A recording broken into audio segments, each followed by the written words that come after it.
സംസാരിക്കാൻ കഴിയാത്തവർക്ക് ആംഗ്യ ഭാഷയിൽ 11 പുസ്തകങ്ങൾ പുറത്തിറക്കിയിരിക്കുകയാണ് ആസാം സ്വദേശിയായ മുഹമ്മദ് ഇക്ബാൽ. അദ്ദേഹം 22 ഭാഷകൾ അറിയുന്ന ആളാണ്. മലയാളം നന്നായി സംസാരിക്കും. ഇപ്പോൾ എത്ര ഭാഷകളിലാണ്, ഏതൊക്കെ ഭാഷകളിലാണ് ഈ ആംഗ്യ ഭാഷയിലെ പുസ്തകം ഇറക്കിയത്? ഇപ്പോൾ 11 ഭാഷയിലാണ് നമ്മൾ ഈ പുസ്തകം ഇറക്കിയത്.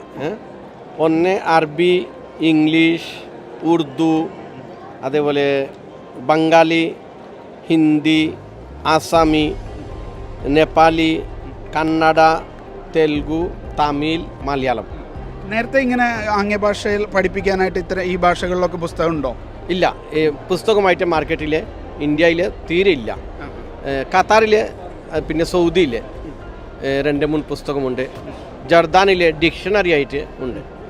അപ്പോൾ ഇന്ത്യയിൽ ആദ്യമായിട്ടാണ് ഈ സംവിധാനം. UAE-ലും പുസ്തകമില്ല.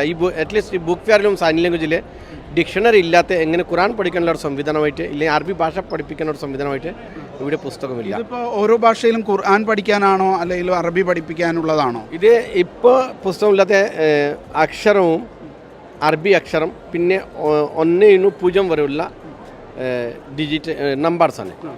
ഈ നമ്മൾ ഉദ്ദേശിക്കുന്നത് അറബി ലാംഗ്വേജും ഖുർആനും പഠിപ്പിക്കാനാണ്. മെയിനായിട്ട് ഞാൻ ഉദ്ദേശിക്കുന്നത് ഖുർആൻ പഠിപ്പിക്കാനുണ്ട്. എല്ലാ ഭാഷകളിലും ആ ഉദ്ദേശത്തിലാണ്? അതെ, എല്ലാ ഭാഷയിലും ഖുർആൻ പഠിപ്പിക്കാനാണ്. ആ കൂട്ടത്തിൽ നമ്മൾ എന്താ പറയുക, അറബി ഭാഷ പഠിപ്പിക്കാനുള്ള ഒരു തയ്യാറെടുപ്പിലാണ്.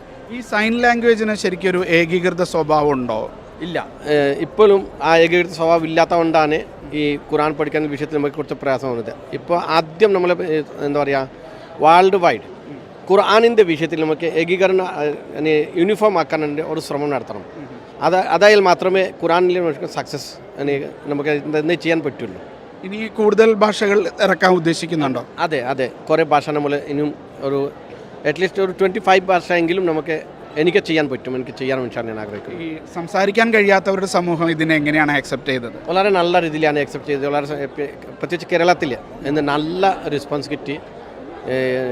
പല സംഘടനവും എല്ലാവരും കൂട്ടിയിട്ട് നമ്മൾ കുറേ ഒരു 9 വർഷം മീറ്റിംഗ് നടത്തി എങ്ങനെ നമുക്കിത് ഡെവലപ്പാക്കി കൊണ്ടുവരാൻ പറ്റും. KNMൻ്റെ അണ്ടറിൽ പ്രവർത്തിക്കുന്ന ISMൻ്റെ അണ്ടറിൽ റിവാർഡ് ഫൗണ്ടേഷൻ പറഞ്ഞിട്ട് ഒരു ഇതുണ്ട്. ഈ ബ്ലൈൻഡ് ആൾക്കാർക്കും അത് ഡെഫിന് വേണ്ടി പ്രവർത്തിക്കുന്ന നമ്മൾ ഈ പുസ്തകം മലയാളത്തിൽ പബ്ലിഷ് ചെയ്യാൻ പോകുന്നത്. അസം സ്വദേശിയാണെങ്കിലും ആപ്പിളിനും വിൻഡോസിനും ഒക്കെ മലയാളം പഠിപ്പിക്കുന്ന ഒരാൾ കൂടിയാണ് മുഹമ്മദ് ഇക്ബാൽ. യാസിർ അറഫാത്തിനൊപ്പം ഷിനോ ഷംസുദ്ദീൻ, മീഡിയ 1 ഷാർജ.